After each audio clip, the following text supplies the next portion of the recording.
প্রিয় দর্শক এবং শ্রোতা, আমি S M Mofazzal Hossain, voice of good news 24 বধ্যভূমি টাঙ্গাইল এবং বঙ্গবন্ধু ও মুক্তিযুদ্ধ স্মৃতি কেন্দ্র টাঙ্গাইল থেকে বলছি। এই বঙ্গবন্ধু ও মুক্তিযুদ্ধ স্মৃতি কেন্দ্র টাঙ্গাইলের ভিত্তি স্থাপন করেন বীর মুক্তিযোদ্ধা ডক্টর মোহাম্মদ আব্দুর রাজ্জাক এমপি, মাননীয় মন্ত্রী, কৃষি মন্ত্রণালয়, বাস্তবায়নে জেলা প্রশাসন টাঙ্গাইল। আমি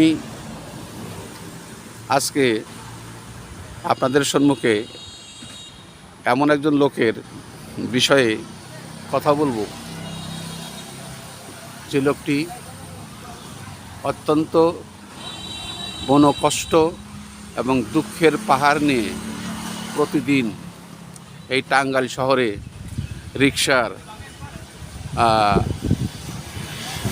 রিক্সার পরিবহন করেন, মানুষজন পরিবহন করেন।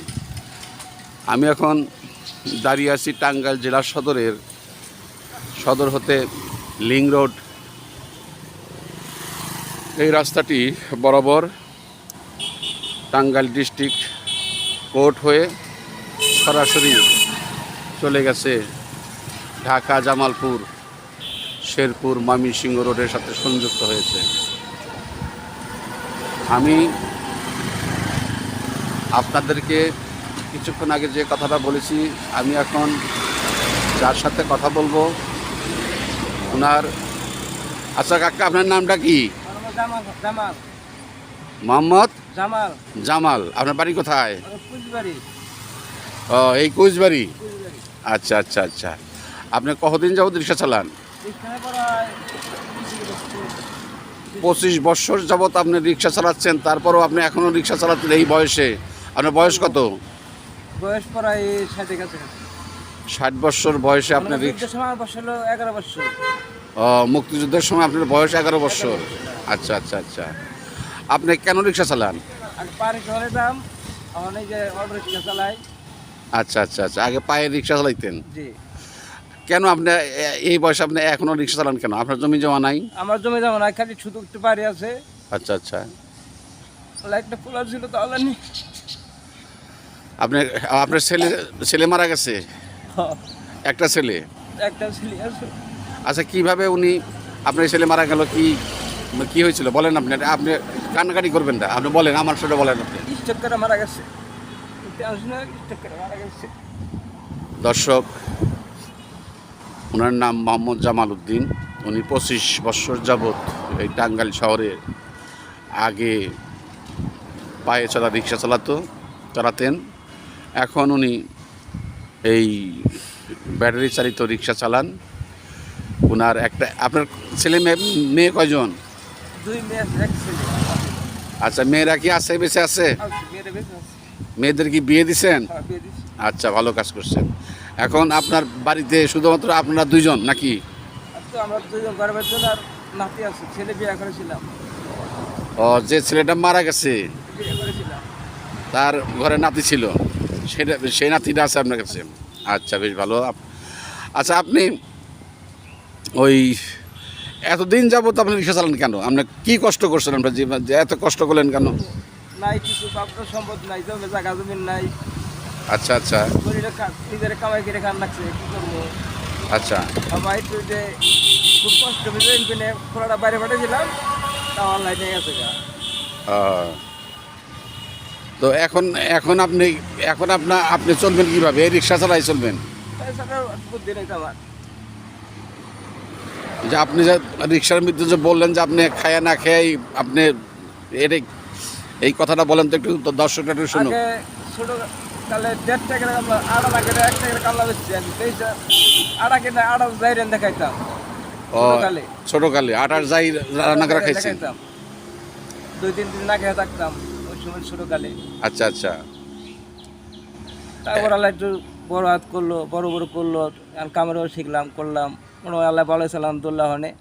কষ্ট মেরে মনে করে পোলাটা বাইরে পাঠান, তারপরে আল্লাহ নিয়ে গেছে, আল্লাহ নিয়ে গেছে, আর ই করি না এখন আর। আচ্ছা আচ্ছা, আপনি ওই আটার যাই খায় মানুষ হয়েছেন, এত বড় দুঃখের কথা আসলেও।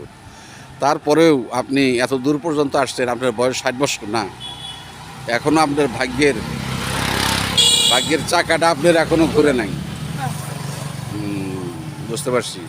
তো আপনি এই এখনো যে আপনি রিক্সা চালান, আপনার প্রতিদিন কত ইনকাম হয়? আমি তো ঠিক মতো ইনকাম করতে পারি না, 400-500 এরকম করে। আচ্ছা, রিক্সা কি আপনার ভাড়া না আপনি নিজস্ব? ও, ভালো করছেন, এই রিক্সাটা আপনি। দর্শক এবং শ্রোতা, এই জামালউদ্দিন, ওনার বাড়ি এখান থেকে প্রায় 5 কিলোমিটার হবে না, 9 কিলোমিটার দূরে কুইজবাড়ি গ্রামে। 8 কিলো। তো ওনাকে দেখলে মনে হয় যে উনি বয়স ওনার 40 থেকে 45, কিন্তু আসলে ওনার বয়স 60। উনি ছোটকাল থেকে অনেক কষ্টে উনি বড় হয়েছেন। সামান্য রোজগার দিয়ে উনি সারাটা জীবন পরিপালন করে আসছেন। আমি আপনাদের কাছে একটাই অনুরোধ করব, এই যে রিক্সা চাচা, আমার সমস্ত আবেগ দিয়ে আমি কথা বলছি, আশা করি আপনারা আমার কথার মর্ম বুঝতে পারছেন। আজকে আমি এই বদ্ধভূমির চিত্রটি আপনাদেরকে দেখানোর জন্য এখানে এসেছিলাম। তারপরেও রিকশায় কথা প্রসঙ্গে এই জামাল চাচার সাথে আমি কথা বলেছি। আমি অত্যন্ত আবেগ আপ্লুত হয়েছি। ওনার 2 মেয়ে 1 ছেলে। ছেলেটা বিদেশ পাঠিয়েছিলেন, কিন্তু স্ট্রোক করে ছেলেটা মারা গেছেন। এখন উনি, তার পরিবার এবং ওই ছেলের ঘরে একটা ছেলে আছে, নাতি আছে, তাকে নিয়েই ওনার সংসার। তার 2টা মেয়ে বিয়ে দিয়েছেন, সংসার চলে না। অসুখে আপনার কখনো অসুখ বিসুখ হয় না? অসুখ হলে তো করার কিছু নাই, ওই কষ্ট করে চলতে হয়। আপনার করার কিছু নাই, সেটা তো অসুস্থ হলে তো মানুষের চিকিৎসা নেয়, নাকি নেয় না? তো আপনি কি দর্শকদের কিছু বলবেন, কথা বলবেন? আপনার কথা বলবেন কিছু? ওনার দম বন্ধ হয়ে আসছে। উনি আসলে অত্যন্ত হতভাগা একজন মানুষ। দর্শক এবং শ্রোতা, আপনাদের কাছে আমার বিনীত অনুরোধ, এই ধরনের মানুষ আমাদের বাংলাদেশে অজস্র মানুষ আছে, কিন্তু এই মানুষ থাকা সত্ত্বেও প্রতিটি মানুষের এই দুঃখ কষ্ট নিবারণ করার দায়িত্ব সাধারণ আমাদের না। আমি মনে করি এই নিরন্ন মানুষগুলোর জন্য যদি কর্তৃপক্ষ কোনো একটা কিছু ব্যবস্থা করতেন, আমি মনে করি যে ওনারা এই শেষ বয়সে এই যে কান্নাকাটি করতেছেন, ওনার কান্না, উনি এর আগে অনেক কান্নাকাটি করছেন। আমি যতদূর জানি, আমি বিশ্বাস করি ওনার জীবনটা অত্যন্ত কঠিন। উনি 11 বছর বয়স থেকে শুরু করে অনেক কষ্ট করে আটার যাই অন্যান্য কিছু খেয়ে এত দূর পর্যন্ত উনি এগিয়ে এসেছেন। তো আমরা আপনাদের কাছে অনুরোধ করব, যদি সম্ভব হয় আপনারা ওনার নাম হচ্ছে জামালউদ্দিন, বাড়ি। আপনার আব্বার নাম কি? জি, হ্যাঁ, কান্দু শেখ। কান্দু শেখ, ওনার আব্বার নাম কান্দু শেখ, বাড়ি কুইজবাড়ি, থানা টাঙ্গাইল সদর, জেলা টাঙ্গাইল। আমি বিশেষ আর কোনো কিছু বলবো না। আপনাদের সকলের কাছ থেকে, এই বদ্ধভূমির থেকে এবং বঙ্গবন্ধু মুক্তিযুদ্ধ স্মৃতিকেন্দ্র টাঙ্গাইল থেকে আমি এখনই বিদায় নিচ্ছি। আমি SM Mofazzal Hossain, voice of good news 24, Tangail বদ্ধভূমি থেকে। এবং আমি আজকে যে ব্যক্তির সাক্ষাৎকারটা আপনাদের সম্মুখে উপস্থাপন করলাম, আশা করি আপনারা এই বিষয়টা বুঝতে পেরেছেন। বিষয়টা অন্যকে জানানোর জন্য লাইক, শেয়ার, কমেন্টস এবং আমার এই চ্যানেলটি একটু সাবস্ক্রাইব করার জন্য বিনীত অনুরোধ রাখছি। ধন্যবাদ আপনাদের সকলকে। আসসালামু আলাইকুম ওয়া রাহমাতুল্লাহি ওয়া বারাকাতুহু।